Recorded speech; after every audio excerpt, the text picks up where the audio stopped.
vais vous dire que ça fait mal au cœur.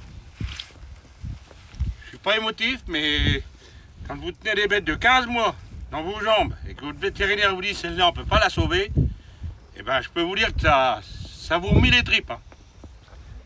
120, c'est le nombre de brebis tuées par des loups dans le département meusien depuis le début de l'année. Un terrible constat pour les éleveurs qui se sentent dépassés. Ces derniers surveillent constamment leurs troupeaux en espérant les retrouver sains et saufs à chaque fois.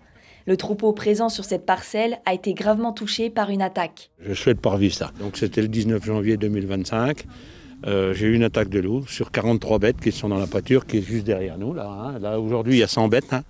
Et j'avais 43 bêtes et le loup m'a tué en pâture 3 bêtes. On a été obligé d'euthanasier 6 bêtes.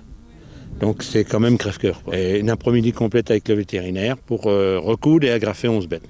Certains syndicats et éleveurs concernés par la problématique des loups se sont rassemblés sur cette exploitation attaquée. Un temps d'échange organisé pour que tous se rendent compte de ce que vivent les éleveurs à travers des témoignages.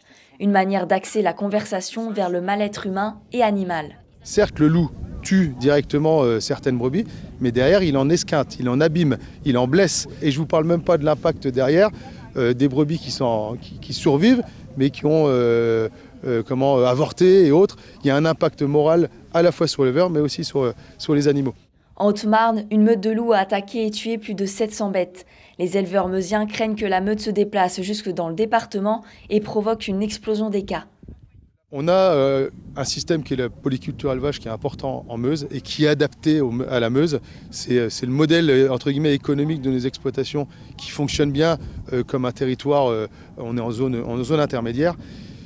Si on laisse réintroduire le loup comme on est en train de le faire en ce moment, c'est les élevages qui vont arrêter parce que les éleveurs ils pourront plus survivre.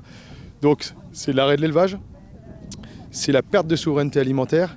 Et c'est la perte de notre paysage. Le loup ne doit pas impacter, comme il l'impacte en ce moment, sur les élevages. Les syndicats de la FDSEA souhaitent qu'un cadre réglementaire et rapide soit élaboré afin de réguler le loup.